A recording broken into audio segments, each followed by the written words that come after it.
Berikut ini adalah penjelasan tentang metode pembelajaran. Metode pembelajaran adalah cara atau langkah yang digunakan oleh guru dalam menyampaikan materi pembelajaran kepada siswa agar tujuan pembelajaran dapat tercapai secara efektif dan efisien. Metode merupakan bagian dari strategi pembelajaran yang bersifat lebih operasional. Metode pembelajaran terbagi menjadi beberapa bagian, yaitu yang pertama, bersifat praktis dan dapat diterapkan langsung di kelas. Yang kedua, digunakan untuk menyampaikan materi pembelajaran. Yang ketiga, disesuaikan dengan tujuan, materi, dan kondisi siswa. Yang keempat, beragam dan fleksibel. Mendukung tercapainya tujuan pembelajaran, adapun fungsi metode pembelajaran yaitu sebagai alat untuk menyampaikan materi pembelajaran. Yang kedua, mempermudah siswa dalam memahami materi. Yang ketiga, meningkatkan keaktifan dan partisipasi siswa. Yang keempat, menciptakan suasana belajar yang menyenangkan. Yang kelima, membantu guru mengelola kelas secara efektif. Berikut macam-macam metode pembelajaran. Yang pertama, metode ceramah. Metode ceramah adalah cara penyampaian materi secara lisan oleh guru kepada siswa. Ciri-cirinya, guru menjelaskan materi secara langsung, siswa mendengarkan dan mencatat. Kelebihan, mudah dilakukan, efisien untuk materi yang banyak. Kekurangannya yaitu siswa cenderung pasif, kurang melatih keterampilan berpikir kritis.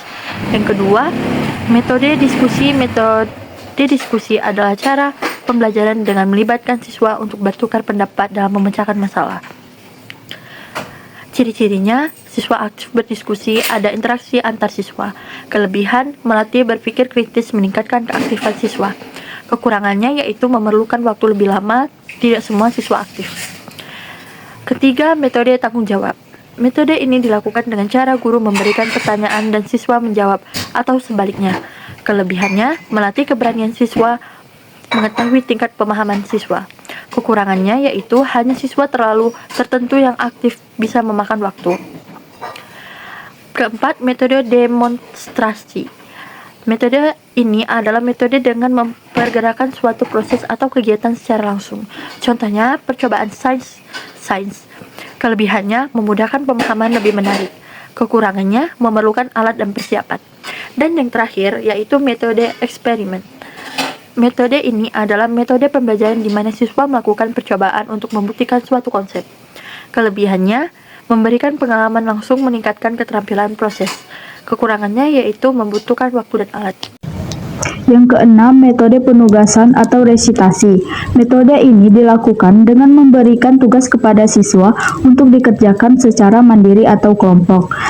Adapun kelebihannya, yang pertama, melatih tanggung jawab, yang kedua, meningkatkan kemandirian. Adapun kekurangannya, yang pertama, potensi menyontek, yang kedua, sulit dikontrol. Yang ketujuh, metode kerja kelompok. Metode ini melibatkan siswa bekerja dalam kelompok untuk menyelesaikan tugas.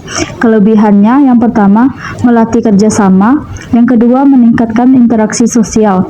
Kekurangannya, yang pertama, tidak semua siswa aktif, yang kedua, ada yang bergantung pada teman.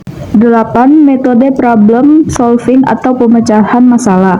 Metode ini mengajak siswa untuk menyelesaikan masalah secara sistematis. Kelebihannya, yang pertama, melatih berpikir kritis dan logis. Yang kedua, mengembangkan kemampuan analisis. Adapun kekurangannya, yang pertama, memerlukan waktu lama. Dua, sulit untuk siswa yang belum terbiasa. Yang kesembilan, metode role playing, bermain atau peran.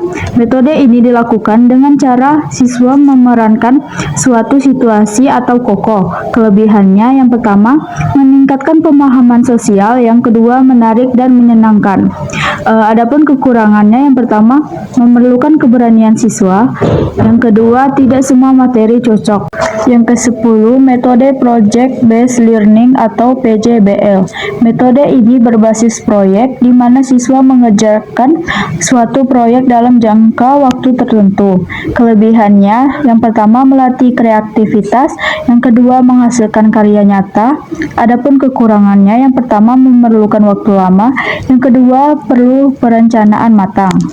Adapun faktor-faktor yang memengaruhi pemilihan metode, yang pertama, tujuan pembelajaran, yang kedua, materi pembelajaran, yang ketiga, kondisi dan karakter siswa.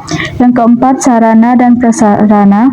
Yang kelima, waktu yang tersedia. Yang keenam, kemampuan guru. Selanjutnya, adapun langkah-langkah memilih metode pembelajaran. Yang pertama, menentukan tujuan pembelajaran. Yang kedua, memahami karakteristik siswa. Yang ketiga, menyusun dengan materi. Yang keempat, mempertimbangkan waktu dan fasilitas. Yang kelima, memilih metode yang paling efektif. Adapun contoh penerapannya, jika materi tentang sistem pernapasan, guru dapat menggunakan metode ceramah untuk penjelasan awal. Dilanjutkan demonstrasi atau video. Kemudian diskusi kelompok.